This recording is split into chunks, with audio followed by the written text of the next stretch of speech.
Hey, this is Jen Pilcher, Navy spouse of 23 years, and when I'm not helping military spouses connect in our digital community, I'm stacking Benjamins.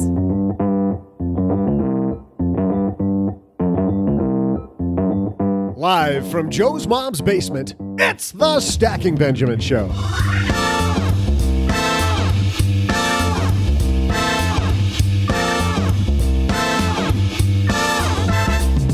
I'm Joe's mom's neighbor, Doug, and this week we're live from Orlando, Florida, in the hallways and expo hall of FinCon 2018, the conference where money nerds and money innovators meet. We'll hear from some of your favorite companies and find out what innovation is coming to your wallet over the next several months. And, believe it or not, we'll also have time for my amazing trivia. And now, because the perfect Friday begins with coffee and money nerd talk, it's Joe Saul-Sehy. And welcome to another Friday. I'm Joe Saul-Sehy, Average Joe Money on Twitter. Still have my FinCon voice going on, which is appropriate because you're about to hear a big dose of me talking FinCon in Orlando with a bunch of different people. But here to help me navigate through it, the guy who's so excited I get to take him on a tour of FinCon 2018. Pinching himself across the card table. Did I build that up enough? It's my buddy OG. Tell me more. Yes, it was a good time, and people kept asking about you. I know we joked about that on Wednesday, but people asked about, where's OG? I was there. I just had an early exit. Yes, the whole team was on the ground for our live show, but it was sad that you guys had to go. Did you and Doug and Richie have breakfast together or anything that last day when I made my way over to the conference? Doug and I did, but we had to have it in the kitchen of the restaurant because of the groupies for Doug. Yes, that's always a problem when you take Doug anywhere. I think he brings his own groupies, though, to be honest with you. Because they were in the elevator with them, and they were just milling about, talking, and then when the door opened, I just heard, oh! And then when the door closed, it just was quiet again. Yeah, and you can see him handing him 20s afterwards. Yeah, I didn't see any of that, but I kind of got the sense that that's what it was about. Well, if Doug needs more money to pay his groupies, you know where he should head is to Magnify Money, because Magnify Money is the place to go instead of your bank when you want the best in financial products. Over 90% of the financial products that are available are all in one place at Magnify Money. So instead of walking into your bank and saying, what do you got? Head to magnifymoney.com using our link, stackingbenjamins.com/Magnify Money. Thanks to RX Bar also for supporting Stacking Benjamins. RX Bar is a whole food protein bar. I lived on these in Orlando with no BS. Get 25% off your first order at rxbar.com/SB and use promo code SB. That's rxbar.com/SB, promo code SB. Seriously. Had at least one of those in my pack all the time because I missed so many meals. It was weird because I didn't miss out on happy hours. I felt like you made all those. Those were the big rocks. The good news is you're from Stephen Covey. Yeah, right. The good news is you're so busy talking that you're barely drinking anything. Thank goodness. But I always seem to be at some happy hour somewhere. Managed to make those. And it's weird that happy hour started at noon and ended at the next day at noon. That is strange. I don't know how that works. It's magic. Happens only at FinCon. We've got a great show today, a lot different show. I'm going to walk OG and all of you through some of my favorite stuff at FinCon. So let's get the party started.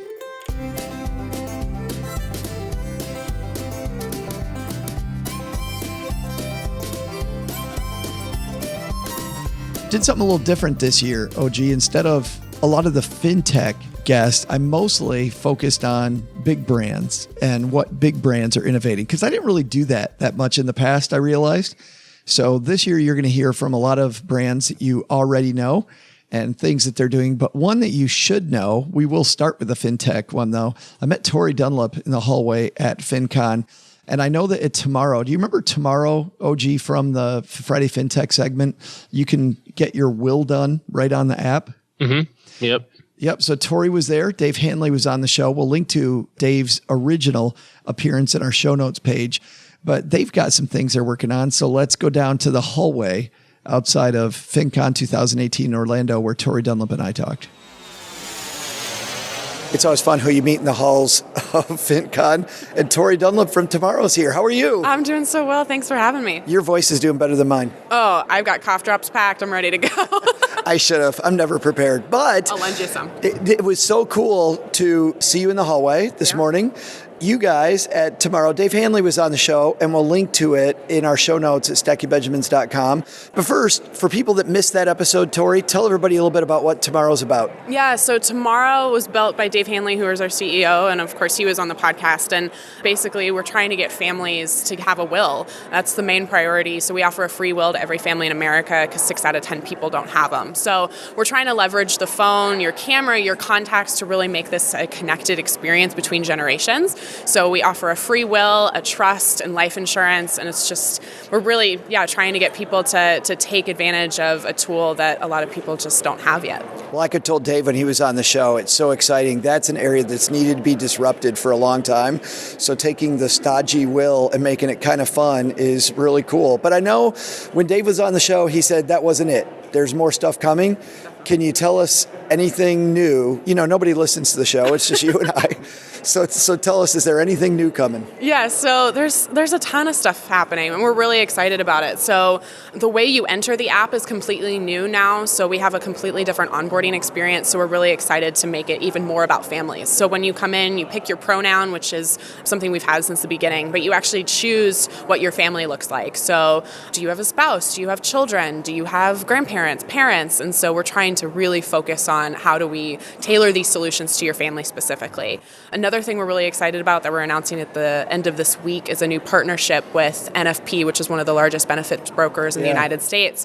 So they're rolling out Tomorrow as a benefit to their 4,000 employees. Oh, cool. And hopefully that goes well. We're assuming it will, and that will only continue to grow as they give out Tomorrow to the millions of employees in their network. So we're really excited to be able to, again, see all these audiences and meet them all. So you might not know it, but you might work with a company that works with NFP, and surprise, surprise, they might be part of your benefits package. Yes, you may be getting Tomorrow sooner than you thought. But so we have our direct-to-consumer model, which is awesome, and we love working with people directly there. And then, opening up the floodgates with benefits brokers. We're really excited to be able to offer that. Tori Dunlap from Tomorrow, thanks for hanging out with us. Thank you so much for having me. And thanks to Tori for hanging out with me for a few minutes. I like those people.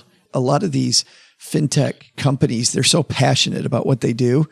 I think you got to be somebody who really loves what you do. And by the way, loving doing wills and trusts, that takes a special person. I thought for a second you were going to say you're going to throw a little Texas in there, like, I love those people. They're good people. They're good people. Yes. He's good people. Speaking of good people, I made my way over to Barclay. And we talk mobile banking. When you think about mobile banking, you think of a couple of companies. I mean, think USAA, but you also think of the British bank Barclay, and they were out in force at FinCon. So we were lucky to score some time with Andrew Harris, the managing director and head of banking for Barclays. How about that? And he's going to talk to us about innovation in mobile banking, something I constantly find fascinating. Well, if anybody knows about mobile and digital banking, it's Barclays. And we have the man in mobile and digital banking from Barclays. Andrew Harris joins us. How are you, man? I'm good. How are you, Joe? Fantastic. Good. So tell me, we're seeing a lot of innovation. Yep. We talk to a lot of these fintech companies out there that are doing some cool things, but I know you guys are on the leading edge of mobile banking. Mm-hmm. Where are we headed in the United States with mobile? I think we're starting to see that shift quite dramatically. You look at customer behavior in the digital banking space, the volume of usage of mobile banking is increasing each year. And as you see more tools with the Apple wallets and the mobile wallets, or things like Zelle and Venmo, we're seeing that sort of transaction happen at a mobile level versus the old school laptop, behemoth level. And so I think as it also becomes more conversational, because what banking's recognizing as it moves into the digital area is we're losing the relationship with the customer. Sure. And so gone are the days where you'd go in and sit with your branch manager, do an annual review, those sort of things. So Mint.com and others were at the forefront of trying to aggregate and present financial data in a digital space. And what you're seeing now with some of the fintech companies, so Personetics and others, putting in front of customers opportunities to have dialogue. And where's the best place to do it? It's the thing that's probably in your pocket, it's in my pocket, it's the cell phone. And then whether that's through SMS, whether that's through notifications, whether that's just simply clicking on the app and seeing something quick and easy, it's an easier way for us to sort of now engage beyond the products. And so banking's got to quickly move in the digital space outside of the products and into the customer and giving advice and guidance. And mobile gives us that opportunity way better than a laptop, which we'll touch once in a week. But give me an example of that, Andrew. Let's say that I make a transaction. Yep. Are you going to text me and say, do you really need that donut? I think that's a good dietary sort of thing for us to sort of think about. And as you can see from my waistline, that would probably be very beneficial for me. But no, it's simple stuff. Like, as you think, not sort of the donut example. There was I'm trying to remember their name now. What was the fintech 3 years ago was doing the thing where if you didn't buy the shirt, you got congratulated for not buying it. You had like a social media thing. What were those guys I didn't called? see that one. Yeah. I saw the one that was kind of like it. It would give you text messages based on like the voice of your mother. Like, like you could choose your mother or your best friend. Yeah. Right. Yeah. So we're seeing examples now where, if you're out and you're looking to buy something and you choose not to buy it, you can sell across your social media, hey, I didn't buy this shirt for $50. I put it in my savings account as well. And people then congratulate you and reward you. So there are simple things and they might feel gimmicky, but they're making differences. One of the biggest problems for consumers still is creating a savings habit. And one of the great things we're seeing with some of the fintechs coming into this space at the moment is they're gamifying the savings behavior. They're rewarding you for moving forward. Smarty Pig was at the sort of the forefront of some of that. Sure. You've now got very small fintechs like Pluto Money doing some of this for sort of the Gen Z sort of consumers and just teaching them how to gamifying. Gamifying the savings behavior because it's boring. At the end of the day, your savings account has got to be one of the least interesting products you can do, but it's actually critical for your financial health. If you can create that 3 to 6 months worth of income, that's critical for you to actually then get through issues like divorces, job losses, moving homes. And all of the data shows, and if you look at a consumer that's got that, they'll ride through any sort of storm at a personal level or a macro level.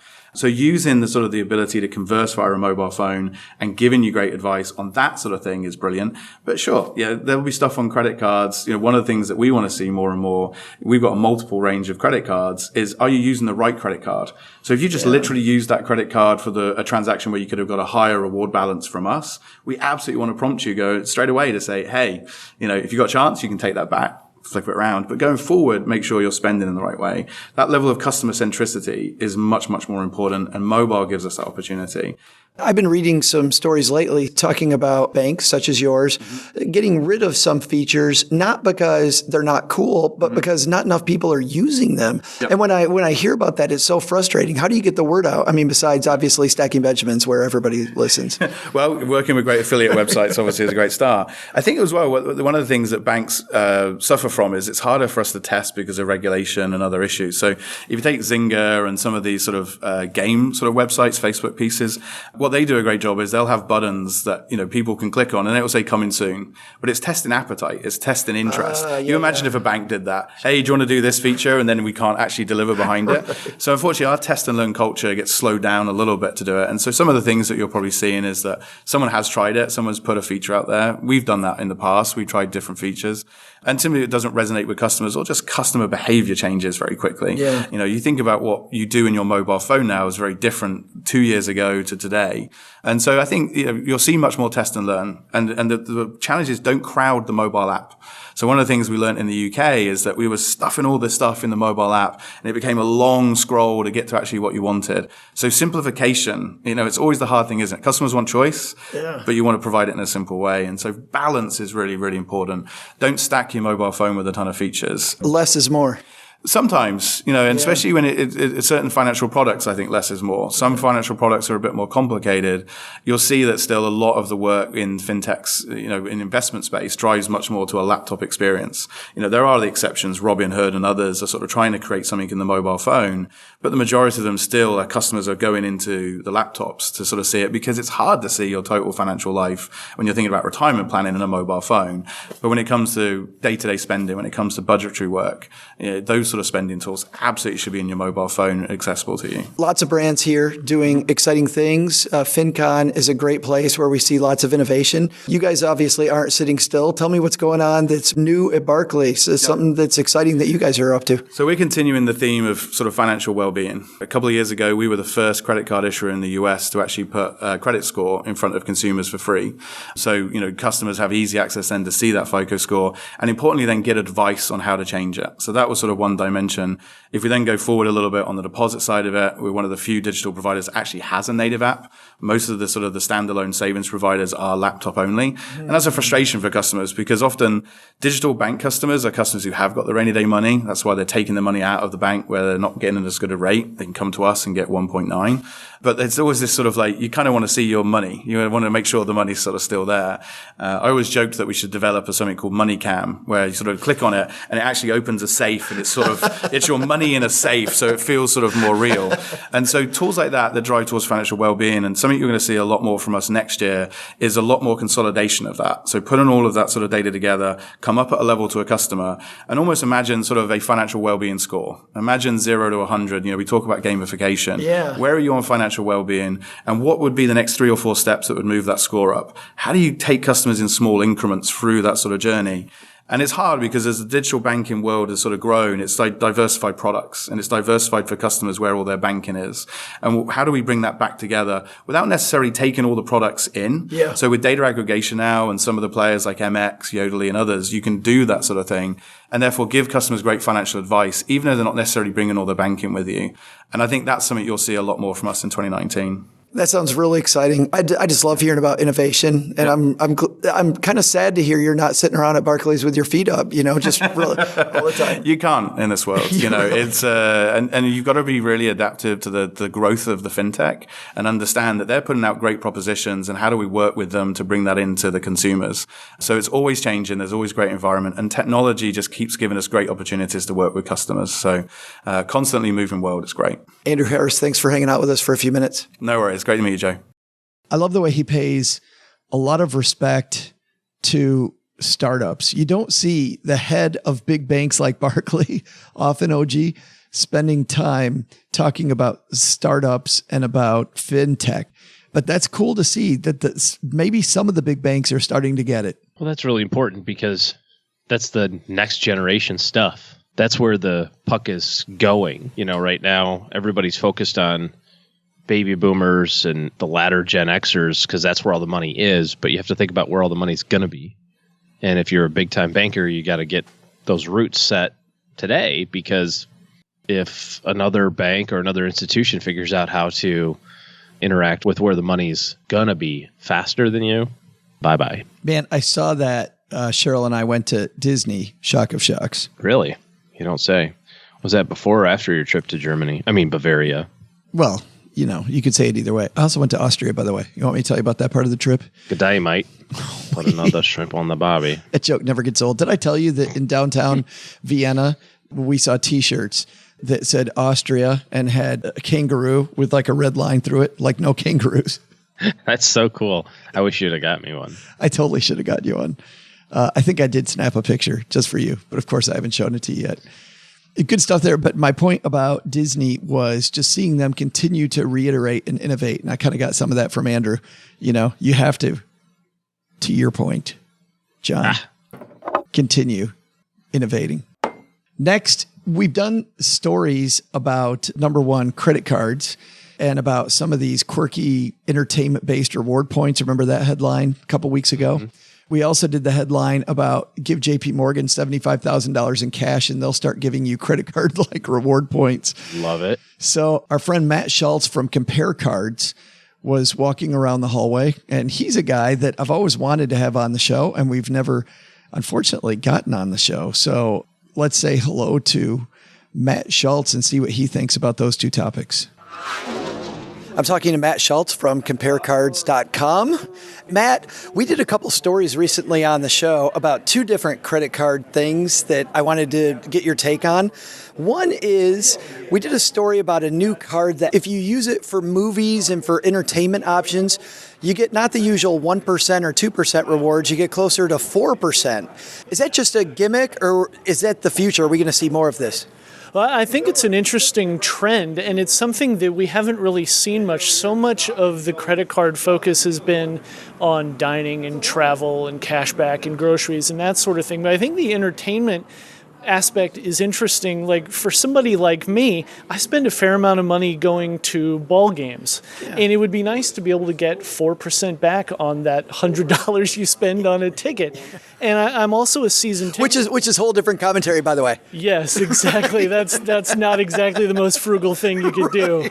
But like I'm also a season ticket holder at the University of Texas for football, and it's a fair amount of money that goes to those tickets. And if you could get 4% back on that, that's a significant thing. So, and I also think that a lot of it gets down to millennials famously being more interested in experiences than things, and this is another way to get at that crowd who goes to a lot of concerts, sees a lot of movies, that sort of thing. The card we're talking about it's a Capital One card, I think. Yeah, it's the Capital One Saver card. Okay, and on that card, are your University of Texas football tickets included? Would you get 4% if you put those on that card?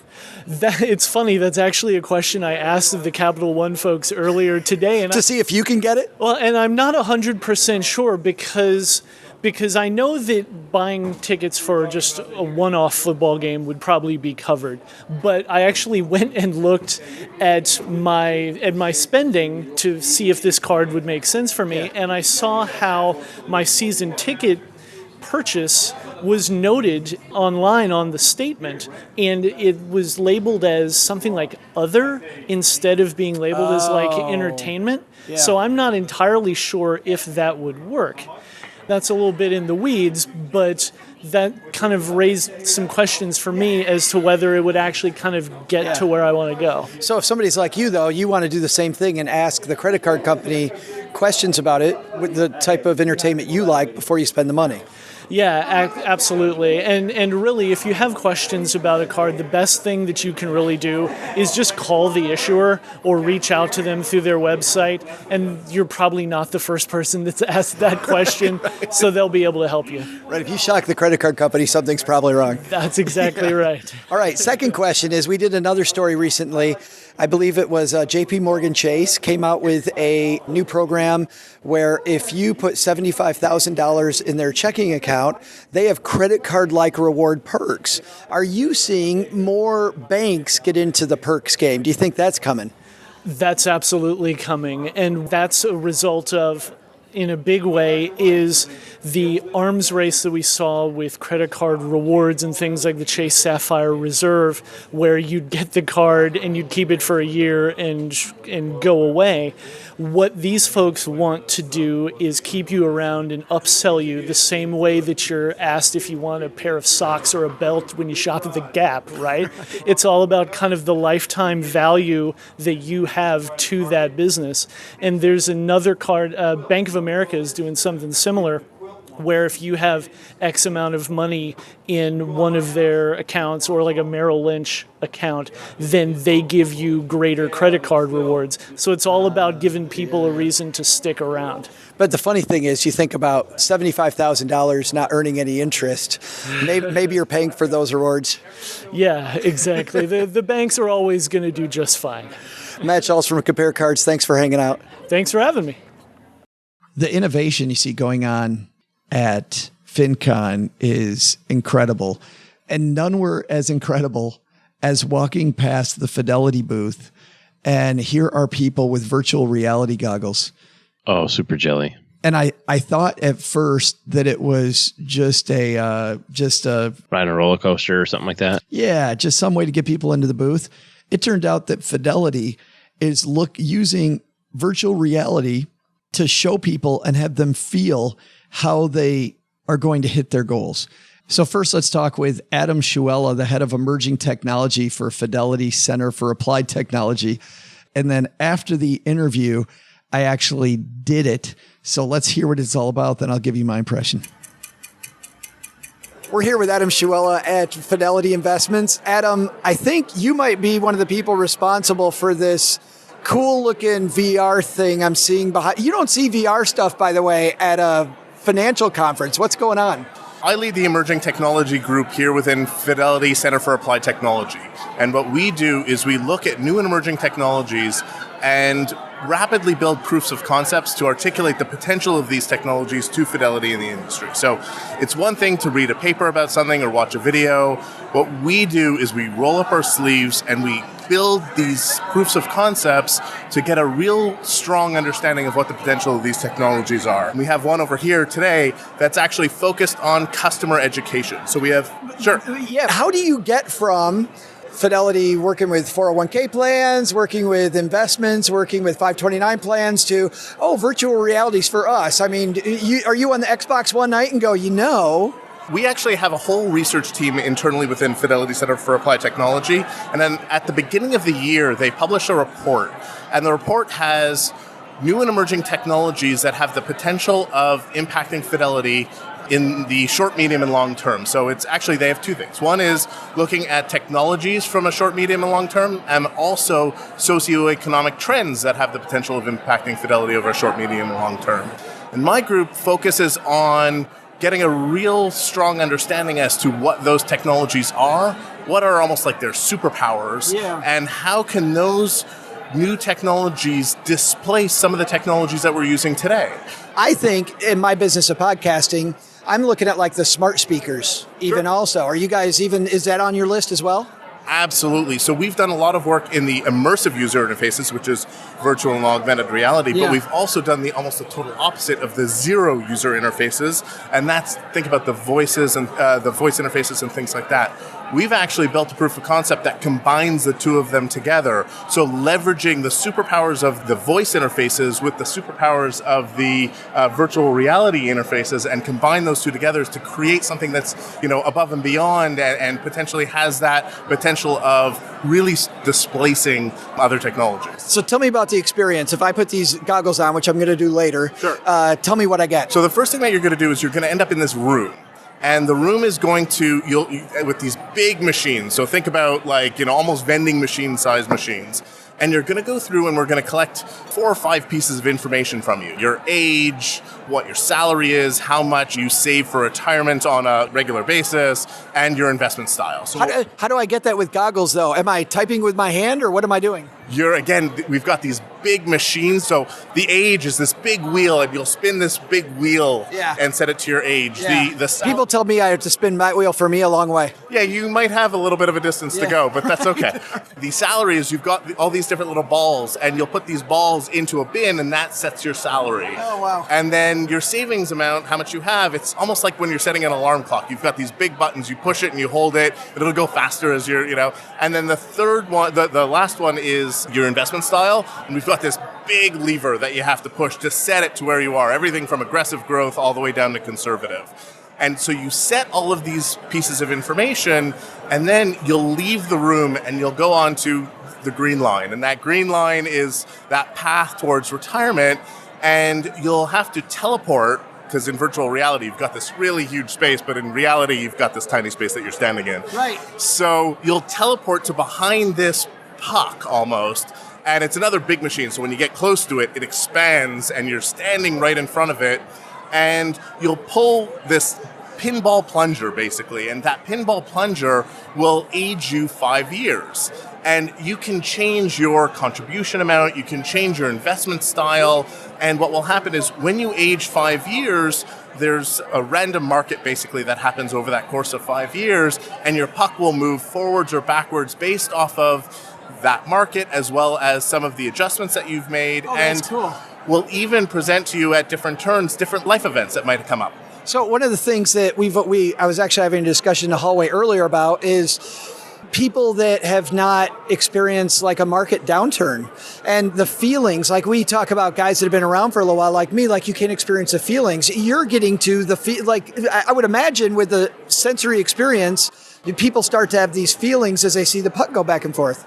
So not only do you see the puck go back and forth, but you actually, if the puck goes backwards, you feel it. Oh, you feel it. So basically what happens is the puck is in front of you. Yeah. If you experience sort of that market downturn, what will happen is, since, again, virtual reality is so visceral, when you're in it for a little while, you start feeling like these things are there. But if you experience that market downturn, what will happen is that puck will go backwards and will go through you.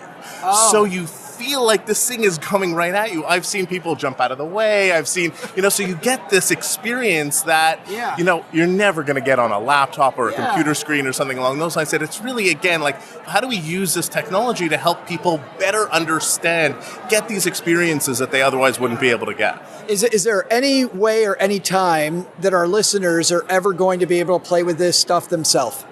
Possibly. So our lab looks at technologies that are anywhere between, let's say 3 to 5 years out, but there are certain cases where this technology comes to fruition very, very quickly. So there is a possibility that, I'm not saying that we're 100% going to do this, but there could be, we have our website, and we might be able to put some of these applications up on our sites and be able to if they have the equipment themselves, they'll be able to download it and run it on their own machines, or we might set it up inside a Fidelity center of some sort, and people might be able to get access to that way. So we're experimenting. It's still very early on, but we're experimenting with different ways that we can deliver this type of experience to customers. Yeah, just this idea about getting people in touch with the feeling. I really think that's important for all of us. And again, that's what we're trying to be able to understand. Like, how do we leverage this technology and that superpower of that visceral feeling to help people better understand?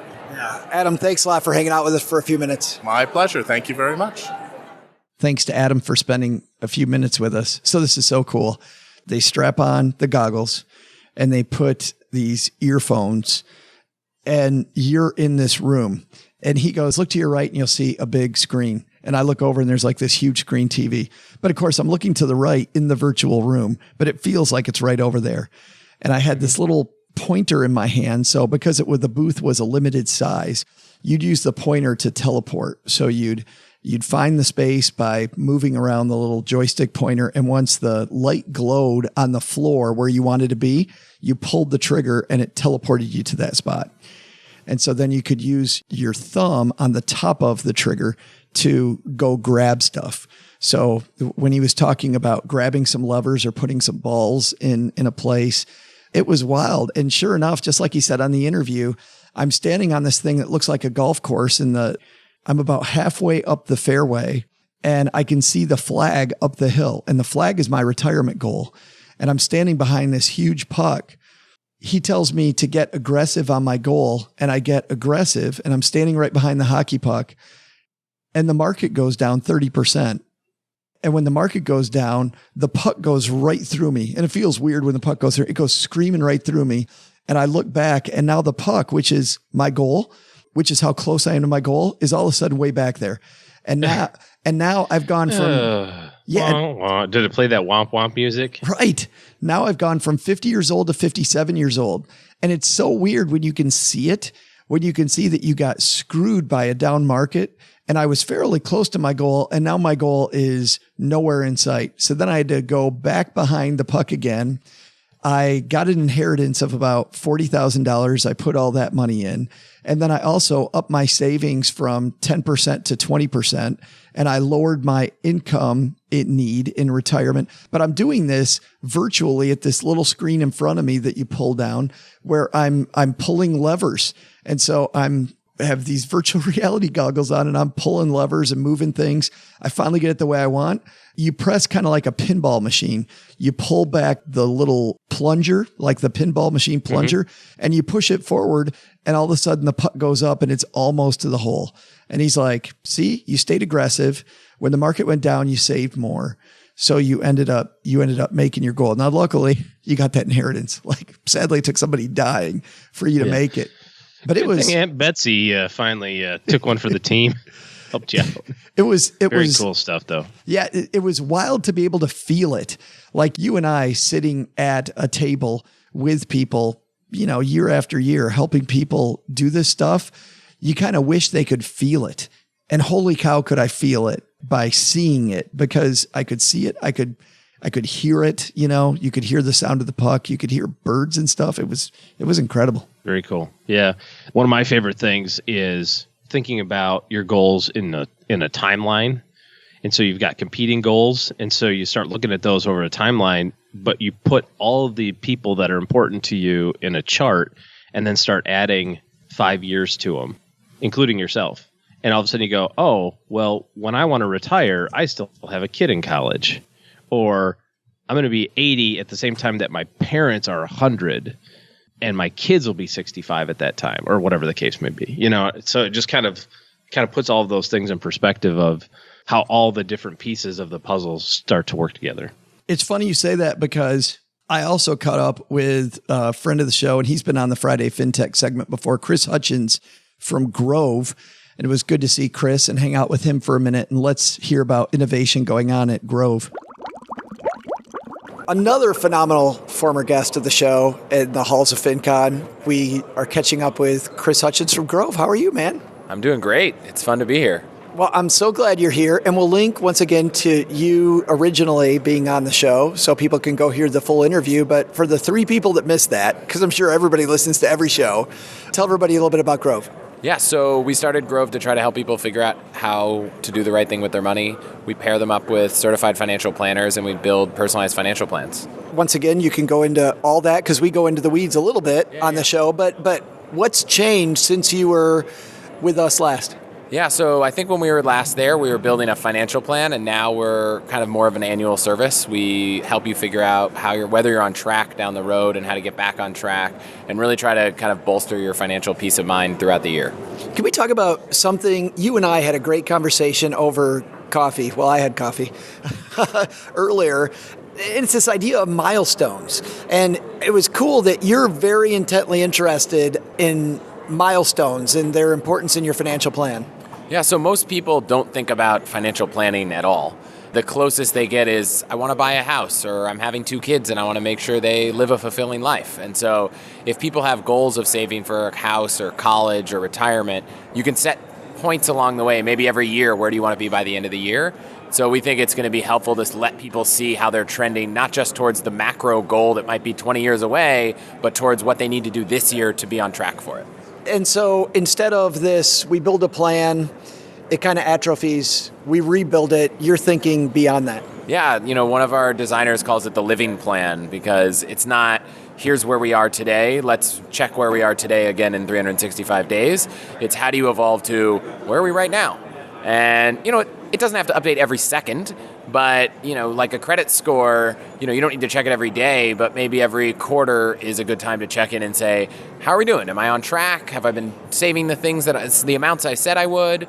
So we want to help people be able to answer those questions so they're not stressed out the rest of the year. But I love this idea of, instead of a set check-in, if it's 2 o'clock in the morning and I can't sleep, being able to check in right now whenever I want to. Yeah, we want to give people a place to log in, see where am I at on savings, where am I at on my net worth, what are my investments doing on their own time, and not need to rely on someone to type in a bunch of numbers and print out 200 pages and put them in a binder and deliver them to you in an office, which could take months. We'll link to it again in the show notes, but where do people find you? Yep, we're at hellogrove.com. Awesome. Chris, thanks for hanging out with us. Yeah, thanks for having me. I also had a talk with Chris about running the business and how, as his business gets bigger, he spends a lot less time working on financial planning and instead is managing the business. And we started talking about the E-Myth and about how that book's no joke. As you're building a business, he started off because he was emphatic about good financial planning for the masses. And now he doesn't get to spend as much time doing that as he'd hoped, but it sounds like a company doing really well. I'll tell you what, OG, we're going to have a lot more from the floor of FinCon, but first, my voice needs a little break. Let's grab some hot tea. And our ears need a little break. Let's grab some hot tea and hand this show over to Doug for a second. Hey there, money nerds. I'm Joe's mom's neighbor, Doug. And how about all of this innovation, huh? It reminds me of the time I realized French fries and mayonnaise were a thing. Whew, French people got it going on. Hey, here's some trivia that's got it going on. While Joe's in Orlando, how about this Orlando-based trivia for you? Walt Disney World brings in more visitors than any other attraction in the area. What year did it open? I'll be back with the answer in just a moment.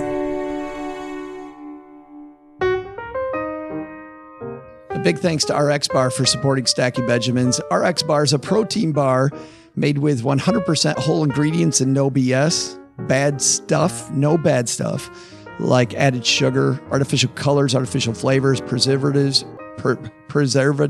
What are those, OG? You ever heard of those? Unfortunately, but not with RX Bar. The good news is they don't put those in them. Yeah, but I don't think I got that. Preservatives. There we go. Or fillers.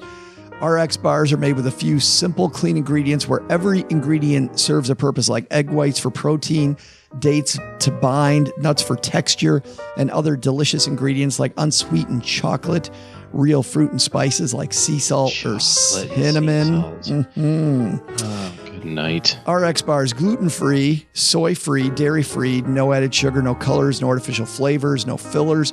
Great tasting with a variety of flavors. They come in 14 different flavor varieties. So whether you like sweet and savory, chocolate or fruit, there's an RX bar for you.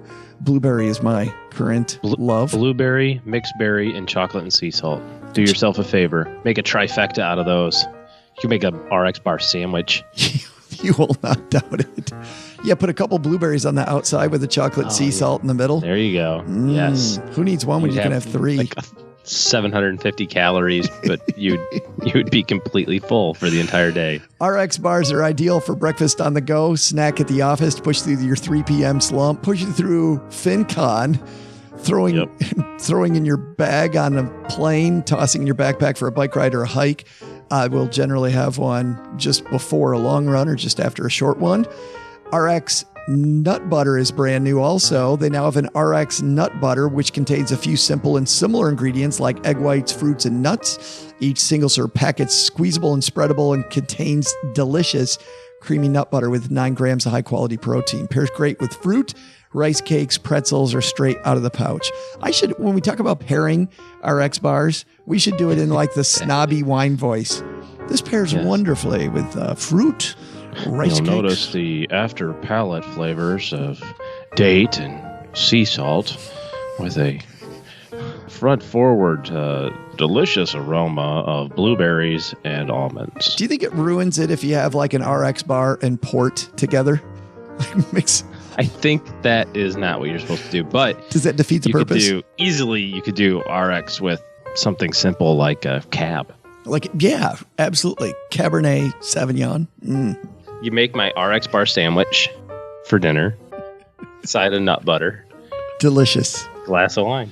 Chiefs, fix me an RX bar plus a Cabernet, please. Chiefs, yeah. So get 25. Hey, do you have any RX bars? Get 25% off your first order at rxbar.com/SB and use the promo code SB at checkout. That's rxbar.com/SB, promo code SB. We're also excited that Magnify Money is with us. They are our longest running sponsor. And I remember when we first started with Magnify Money, we talked about growing together. And now Magnify Money is the place where seem to have grown. Tons of people go when they're checking out their money situation, hoping for better banking products. Why go to your bank and get just a couple when you can get over 90% of all the banking products that are out there? You probably hear me typing right now because it's Friday, OG. You know what that means? We're going to go see what interest rates look like. The thing I like about Magnify Money is that most of the top products, banking products, are all digital. So if there's a company that you've been doing business with that maybe was the leader in savings accounts before and now is not, it's so simple to just click, transfer, boom. Now you get the better rate. It takes a few minutes, but it's a few extra dollars. This all depends on how much money you have. It defaulted to $11,000 for whatever reason. $11,000. That sounds like a nice cash reserve.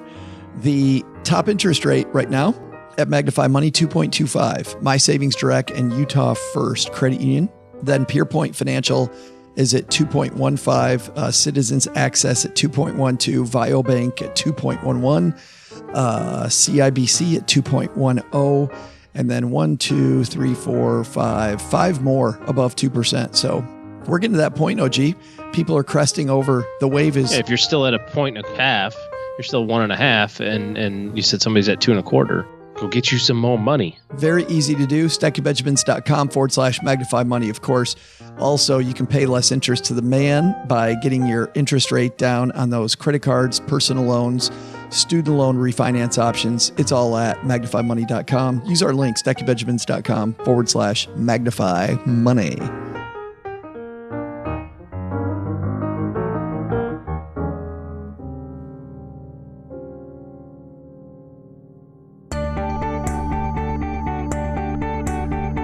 Hey there, trivia nerds. I'm Joe's mom's neighbor, Doug, and I'm back with your trivia answer. The question was this: what year did Orlando attraction Walt Disney World open? Walt and Company slowly started planning for a new park after he realized that Disneyland, way out there in CA, which had opened in 1955, didn't have enough room to grow. In 1965, he began gobbling up land in Orlando, taking into account both the development of I-4, that's Florida's Turnpike, and the Air Force Base. To keep his actions secret, though, he used dummy company names like I-4 Corporation and Latin American Development and Management Corporation and Reedy Creek Ranch Corporation. Pretty sure I worked there, actually. Anyway, finally, in 1971, Walt Disney World opened. 1971. Sadly, after Walt himself had passed away. Hey, did you get it right? Reward yourself with a teacup ride and some Dole Whip. Or maybe just pat yourself on the back, because it's about 6 bags of money less expensive than a trip to Disney. Know what I mean? Next, we went back into Innovation Land. And whenever I would go to the Digimillex conference at USAA, hearing about how USAA helps military members and their families, a mission that I think is just a cool mission. And by the way, I loved hearing Andrew at Barclay talk about USAA and how they know their niche. They know exactly who they serve. They serve them incredibly well. They don't want to do anything else. And just to hear the head of a division at a big bank like Barclay talking about USAA in these super fond terms showed some huge respect for that brand. But USAA, of course, known as innovators. And so we had to talk about what USAA is working on innovation-wise this year. So let's go back down to the floor. I'm here with two of my USAA friends, Rochelle Tiadina and JJ Montanaro. That was pretty easy, right, JJ? JJ, frequent guest on the show. But Rochelle, tell everybody what you do, because I love your job and what you do at USAA. Well, I have the blessing of being able to lead our member and employee innovation programs at USAA. And I was excited to talk to you because being here and at FinCon also, we're talking to different companies about how they're innovating. And every year, when we usually do this at the USAA campus, we get to see some of the neat stuff you guys are doing. Tell me what you've been working on lately.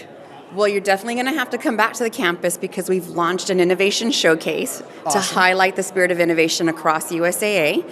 But also, we recently, just this week, launched an augmented reality auto shopping experience that in the palm of our members' hands, we are providing education, convenience for them to be able to point their cell phone at a vehicle and get make, model, cost range, an auto insurance quote, and potentially an auto loan. Wait a minute, is that on used cars and new cars? That is 2000 models and newer. So I'm down, there's this corner in Texarkana where people sell their cars, like in front of the Kmart. And so I go there, I take my phone, I'm imagining I click on an app and I just point it at the car and it'll give me like Blue Book value, or what does it give me? It's going to give you the price range for that vehicle, and it'll also give you inventory where to potentially buy that vehicle. Yeah. In the future, it's also going to show you cost of ownership, because we want to educate members, not just have that impulse to buy, but know what comes with buying that vehicle. Yeah. I mean, there's actually maintenance afterwards? There is. That's the surprise. Yeah, you should have said spoiler alert. Yeah. And insurance cost. Well, and now we have our CFP with us. JJ, so take that. I've got a big grin on my face now, because now we're talking about the total cost of ownership and the idea that it's not just about that payment, it's about all the other stuff that comes with it, and then putting that right in somebody's face before they make the decision and making it part of the decision cycle. So I think that's really the meshing of innovation and advice in one place. So as a USA employee, it makes my heart beat. Yeah, no, that's really cool to factor that into your budget immediately. Tell me what else is going on. So another one is a Project Apollo, and this is where we're going to give peace of mind to our members to be able to monitor their connected home through an app as well, and it's a partnership with Honeywell. Peace of mind, but also for USAA, help with prevention of losses, because it includes 12 devices to monitor water, lighting, your doorbell, your security system. So again, another financial security in the sense of preventing things from happening as well. Give me an example of that. You said lighting is an example. What would I be monitoring with my lighting? So like the electrical, the lighting, the timing of the lighting, so people might think that you're home. Things that exist today, but USAA looks to see how we can use those to improve our members' lives and experiences. And when you talk about water, I'm thinking about the time that my hot water heater broke and I wasn't home, and I come home and I've got like 2 feet of water in the basement. Yes, water detection so that you could have a prevention for a loss and you don't have to come home to surprise. Yeah, and that's interesting because I think, JJ, with So What about Rochelle's talking about, this ties into cash reserves, emergency funds. Yeah, when you said that, I was actually thinking back to the night before we were getting ready to head to Orlando, to Harry Potter World, whole family trip, and all of a sudden, out of the drywall, the ceiling started dripping water. And it was our water heater upstairs that had broken. And luckily, we replaced it, but it was the night before. It's like 7 or 8 o'clock at night, so you have a 24/7 plumber. So instead of costing $700 or $800, it was like $2,000. But the fact was, we had the emergency fund on hand, so we were able to bridge that and not get caught up having to sell something, to use a credit card or borrow money. And now with this, you catch it quicker. It's a beautiful thing. Yeah, no, that's cool. So a lot of people don't know. Let's talk about old innovation for just a second. A lot of people don't know USAA was the first company to innovate, take your check, take a picture of it, and mobile banking. Remote deposit capture. And we didn't just stop there. We also know that assessing our members' needs, we had members that had other needs in order to be able to use that capability. So if they couldn't see or hear, we made it where the member could get voice commands and prompts to be able to use that service to be able to deposit their checks. So we don't just stop at our minimum viable product. We continue to iterate and assess what needs are changing for our members, what technology is out there to always provide the best. And where do people learn more about USAA innovation?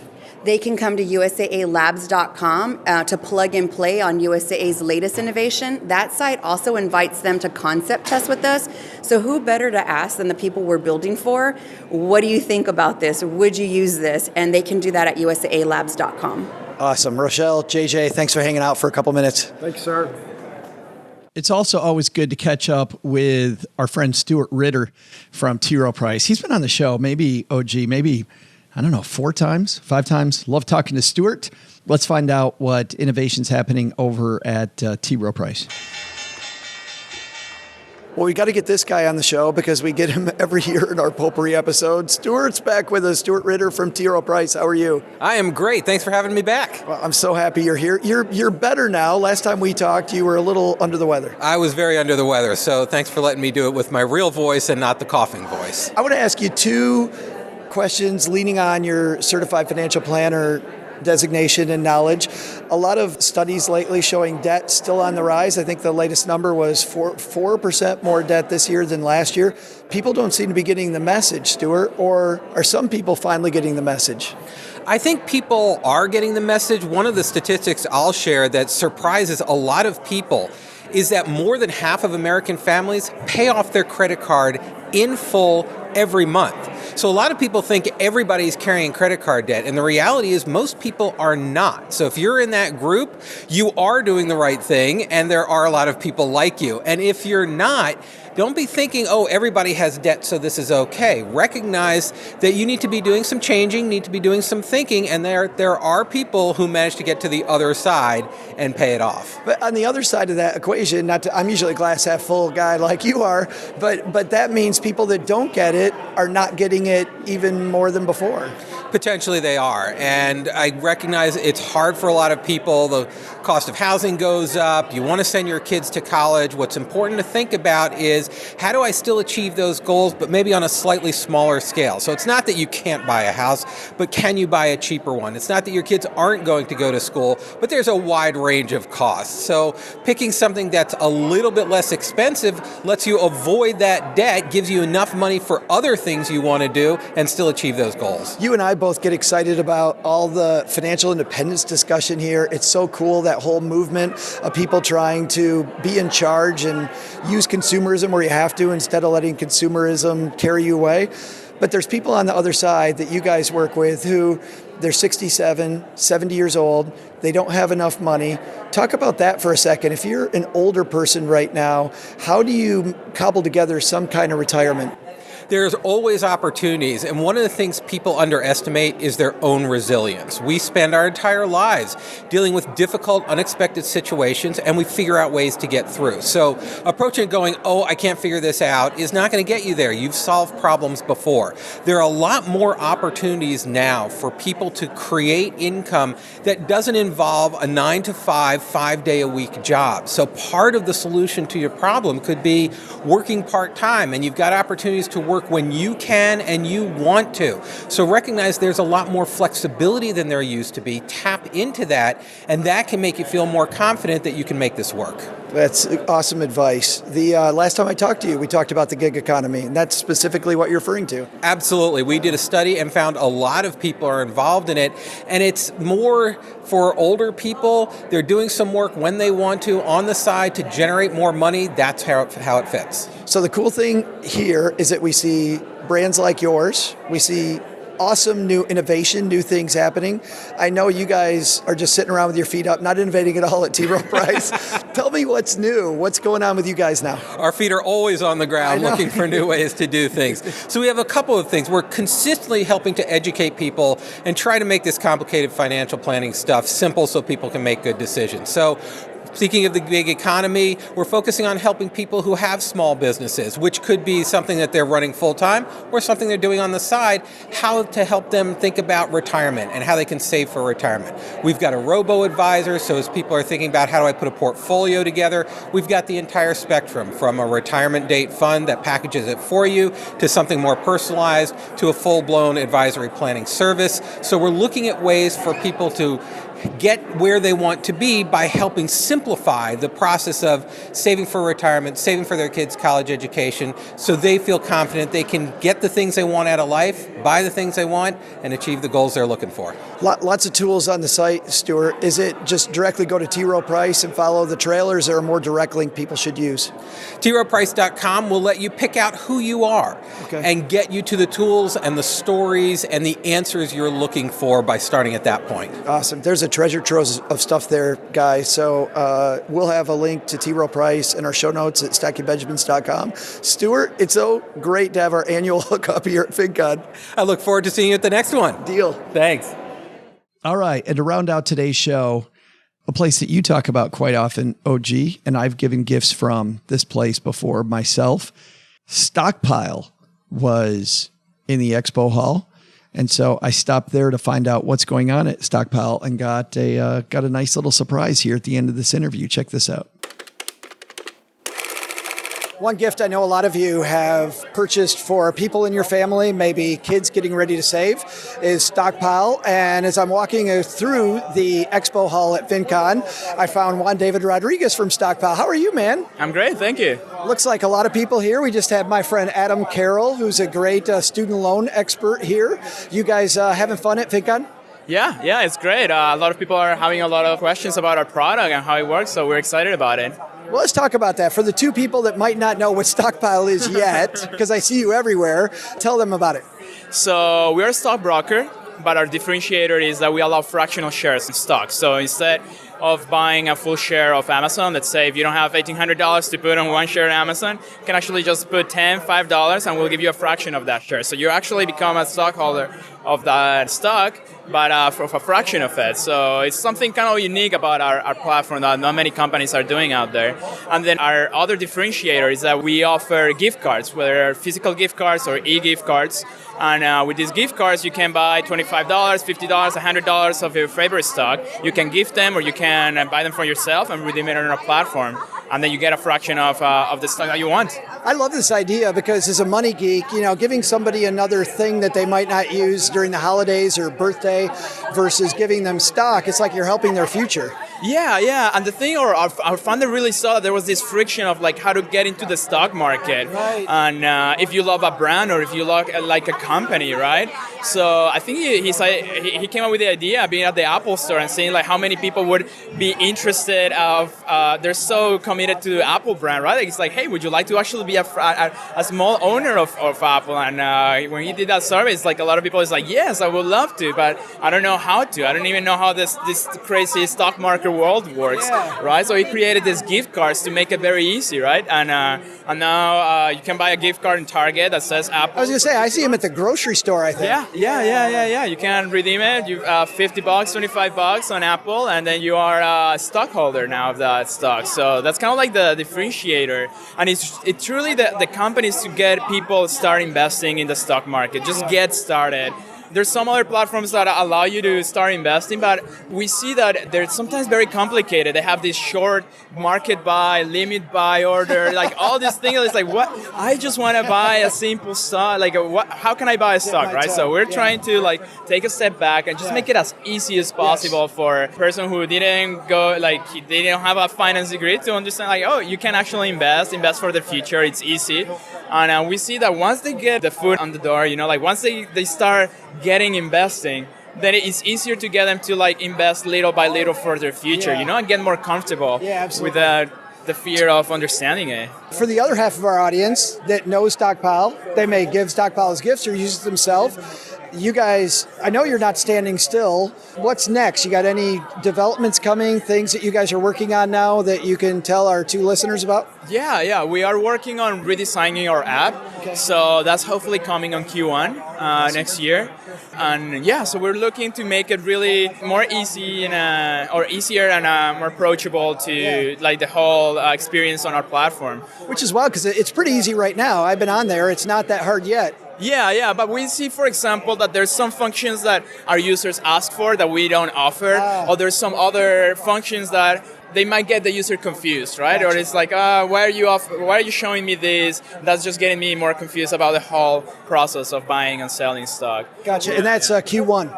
Yeah, that's Q1. And then the other thing that we're working on, I don't have a specific time on that, is that when you buy and sell these fractional shares, you only get one window of trading throughout the day. So we're looking to make it live, meaning if you buy at noon, you get the price from noon, right? Gotcha. Right now, if you buy at noon, then all our trades are executed at the end of the day. Sometimes there's not much difference, but sometimes the users wants to get the best price at where they think that's the price that they want to get, right? Yeah. So we're working on that to offer fractional shares, but also live trading at the same time, which is it's kind of like a new concept. It's not many stockbrokers are doing that, both things at the same time. So we're working towards that. Yeah. Well, congratulations on the innovation, Juan David. Thanks for hanging out with us for a minute. All right. No, thanks. I love doing this. Redesigning the website. Do you think so? Redesigning the website so you're buying the stock in real time. Like seriously, when he was telling me that, I thought, I don't really see that as don't get me wrong. I get that they're saying that people want to be able to buy the stock right now in the middle of the day instead of the end. But if I'm giving my nephew $50 of Microsoft stock, does it really matter whether I buy it at the end of the day? I mean, am I teaching him the wrong thing by saying, hey, wait for the right price in intraday trading? I actually like the fact that it was, you put your order in and then sometime later it was filled. Yeah, it was at the end of the day. And starting next year, it's going to be during the day, so you can pull the trigger when I think people are going to try to get too analytical about that, and there's no analysis. Just buy the stuff. I think our great friend Hillary Hendershot said this. I thought I heard her say it on her podcast. Don't try to get the best price. Try to get a good price. Yes. And in the great context of the next 30 years, today's probably a good price. One of my favorite really dry books about trading is called Trading Rules. This guy goes over all of his rules about trading. And he said that people setting a point in their head that the stock's going to reach, like how egotistical are you to think that a stock's going to go down specifically to the price that you picked, and then all of a sudden it's going to become a good stock after that? He said, if you like a stock, buy it. If you don't like it, don't. Like the stock at this price or don't like it at this price. Mm-hmm. Yeah. But I love Stockpile. My kids love it too. Although they have such unrealistic expectations. I was showing my oldest I said, hey, dude, check this out. Your money has now made more money than you put in. He goes, Dad, the highest you can go is 100%. That says 112. Everybody knows that. I'm like, oh boy. No, that's a cool thing. Only you, little OG that's what kid, I said, well, can do 100. Can be better than 100. And by the way, that's what we expect on your homework too. Yes, the bar is high, kid. You're now in all A's. Plus, you need to do extra work. You're now in the OG family. Welcome. Go suck up to your teacher some more. Good stuff. That is our tour of FinCon, OG. Well, maybe next year I'll get to go. It sounds like a blast.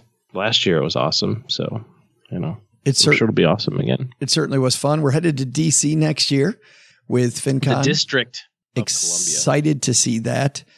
Thanks to everybody for listening. Thanks to people who've also left a review of this here podcast. This one's on Mom's Fridge, although I have no idea what this podcast means. OG, you got to help me with this one. This one is by Yeldarb of the Planet Brad. 5 stars, almost crashed an airplane. Well, that doesn't sound good. About a year ago, I was flying around listening to one of their podcasts. Don't worry, this isn't a very remote place with no other aircraft around. When OG said something about a box and ribbon and something still being what it was before it was wrapped, and I laughed so hard I was crying. I didn't really almost crash, but I still think back and laugh. These boneheads mostly entertain themselves during the show, but despite their effort to act and sound like ding-dongs, some of their actual knowledge occasionally leaks out. They really are trying to help the average person with solid information from the perspective of professional financial planners and accounting tax expertise. Hope you put a bigger door on your new place so Doug's head can fit through it. I totally agree with that, Yeldarb. His trivia rocks, and he's definitely nailed the entertaining voice inflection announcer role. He really is the star of the show. 5 stars. That's going on Mom's Fridge. Can't let Doug see that one though. His head. Please don't. Truly big enough. Thanks to everybody who's left us a review of this podcast or told somebody about it. It's very, very fun to watch people join lately in much bigger numbers than ever before our Facebook group, The Basement. And because of that, The Basement has been crazy these last couple of weeks. So thanks to everybody who's joined that. By the way, if you want to join The Basement, it's stackingbenjamins.com/basement. That will give you the link to the Facebook page. And click that link, and then Gertrude will, see if you pass the test to get in. Very, very difficult test. All right, that's going to do it for today. Doug, what should we have learned today? So what should we have learned today? First, innovation. It isn't just the little companies like Tomorrow that are innovating. Check out your own bank and credit cards to see what programs they might have to help you pay down debt, budget, or manage your money better. You may be surprised. Second, virtual reality? Maybe it's not just for video games anymore. It'll be fun to see what the future holds for gamifying financial services. Yeah, I can't wait till they bring in the lasers. But the big lesson? Don't tell Joe's mom he's in Orlando, or you'll be the one taking out the trash.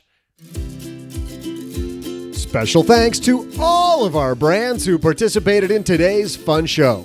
You'll find links to Tomorrow, USAA, Fidelity, T. Rowe Price, Barclay, Compare Cards, Grove, and more on our show notes page at stackingbenjamins.com. This show was created by Joe Saul-Sehy, produced by Richie Rutter-Reese, and engineered by the amazing Steve Stewart. Online, visit us on Twitter at @SBenjaminsCast or on our Facebook page.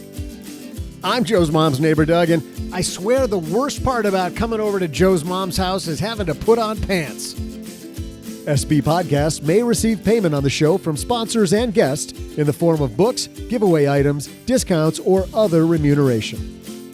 There's no way you would take advice from these dorks, but like Joe's mom always says, don't take advice from people you don't know. This show is for entertainment purposes only, and before making any financial moves, consult with a real financial advisor.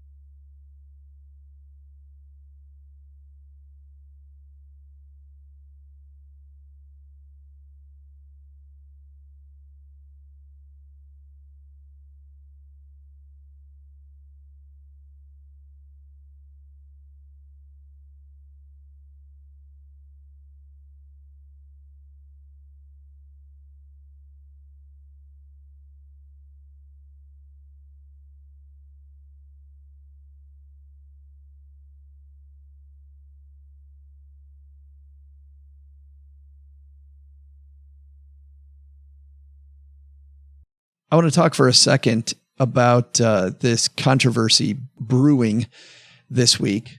One review that we won't talk about on the show, we'll talk about just here that I want to get into first to get into the controversy, OG, is we got a 5-star reviews from Robert B. F.I. So Robert B. Fi. And the review says, great information and fun podcast. Unsure why Susie Orman was invited as a guest. She's so full of herself and what bombast, the Trump of personal finance, just not in alignment with the low-key self-deprecating vibe of the podcast. I'm not self-deprecating, am I? You totally aren't. And Doug's not self-deprecating at all. You too. Just who I am. No. I would never try to decapitate myself. I would say that there's not. By the way, totally a funny joke that I could have used right there. Hold on a second. I just got a text. Okay. Mom is trying to buy a different house in Detroit for us to record out of. And I got a text and it says, still waiting to hear back. So it's been almost 24 hours since she put the bid in. I have information for you. The information is that presently I have no information. That was exactly what it was. I just stopped the show to tell you we have nothing. Welcome to Stacking Benjamins. I'm buying a rental property right now. Yeah. And I'm paying cash for it. It's my first one, so I'm not, I'll talk about it later. But anyway, my plan is to pay cash for it and then pull some cash out, refinance it, right? Because it's just easier to pay cash for this deal. Yeah. And so I email the bank and I go, here's what I'm trying to do, cash out, refi on an investment property. And they're like, oh, okay, cool. So we checked the property records and it's not in your name yet. And we totally need it in your name first. And when are you buying it? Okay, you're going to close this week. Okay, great. We haven't pulled your credit yet. We've got your application, your tax returns. And also, just so you know, we cannot do this loan. Wait until the very end. Like way at the very bottom of this whole paragraph of stuff. And then it says, we don't do investment properties. And so I wrote this banker back and I said, hold on, did you just make me read an entire email to say that we don't do investment properties? So that's amazing. What do I do now? And she wrote back like another paragraph, like our present model suggests that we can finance first and secondary homes. And if you can claim this as a secondary home, then we'll be happy to refund. But yeah, we don't do investment properties. Done. Let me know what you'd like to do to proceed. Like, go somewhere else. Like to do. Argo, bleep yourself. See ya. Yeah. Anyways, so it's just funny. It's like funny that people try to be like overly. Is that like overly polite to go? I'd like to help you, but I can't. Like, why couldn't she just go? Oh, I'm sorry, Mr. OG. I'd love to be able to help you, but we don't underwrite investment properties, or we don't underwrite. That's all she had to do. For people out of state. All she had to do. It's like, cool. Okay. Next. That's funny. That's a whole different story. I was talking with Bethany Bayless from the Money Mill House about somebody who did that to me. I don't get it. I don't understand it either. Like, really? It's okay to say that that's not what you do. Just very politely say, no, thank you. Hi, I'm calling to see if you guys would like to come over and paint my house. Oh, okay. Like the entire outside of the house? Yeah, the whole thing, top to bottom. It's 2-story. It's great. Well, listen, we don't do that. And you know what's funny? If instead they gave you a referral, they said, we don't do that, but I know somebody who does. You know what studies show? Very often the person goes back to the person that gave the referral because they think of that person as a connector. So a lot of companies think that they lose business by referring them other places. They don't. That's not what happens. No, it's not what happens at all. You go back to the connector. But speaking of connector, we connected everybody with Susie Orman, and we got this. Yes. We got this review. I have to say this: Susie Orman has been, and by the way, we generally don't address reviews that are critical of the show on iTunes. Well, critical of the guest of the show. Well, or critical of the show. I'm happy to have a discussion if you email me. I've found that if I answer critical emails on the show, it brings up copycats. It does. So I'm very happy talking about the show and about what people don't like, but we generally don't. But I do. This is a very nice review, 5-star review. And they bring up a point that a lot of people brought up. Why Susie Orman? And I'll say this, a couple things. Number one is no matter what people may think about Susie has brought a ton of people into the space and into better money management. And my goal when interviewing Susie was to get the full Susie, was to get all the peacock feathers out. And I'm hoping that we did that based on the reviews that I've seen in our Facebook group. Mission accomplished. And I think that us respecting what she's done for the business, whether we agree or disagree with the way she presents stuff, how flamboyant she is, as long as we can keep a civil conversation here, I'm very happy to do it. And I thought she was fantastic on her show. Well, she was talking about paying off debt before paying off debt was cool. So yeah, remember that thing where people would call her and ask if they could afford stupid stuff? Yeah. Oh, the CNBC show? Yes. I love that. Yeah. I mean, you just watch Susie bonk him on the head. So she is, for better or worse, she, in this person's view, she is the godmother of personal financial shows on TV. And so having her on, if Susie Orman calls me and says, well, Susie Orman's people actually called me and said, hey, can Susie go on your show? The answer is yes. Yes. Yes, correct. David Bach just asked if he could come back. And you know what I said? Yes. No. No. Yes. I said, no, if you were Susie Orman, yes. But David, no. Yeah, I'm going to need a little more controversy out of you, David. Right. We don't do politics. So whether it's your favorite or least favorite politician, we're going to try to stay away from that. But that one's going across the plate. But controversial financial people, yes.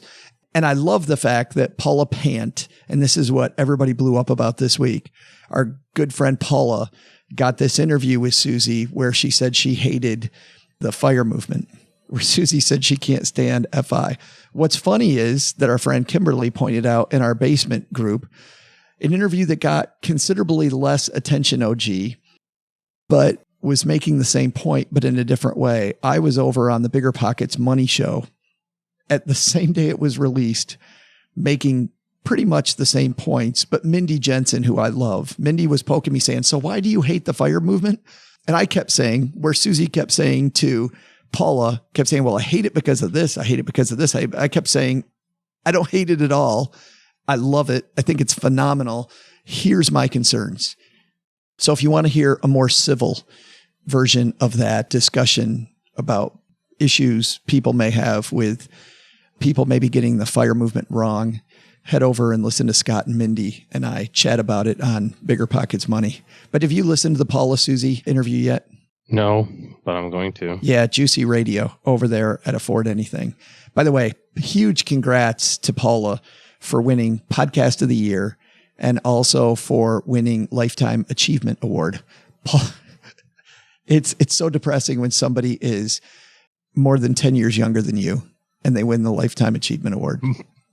Yeah, she's damn near more than 10 years younger than me, which definitely puts her in the more than 10-year category than you.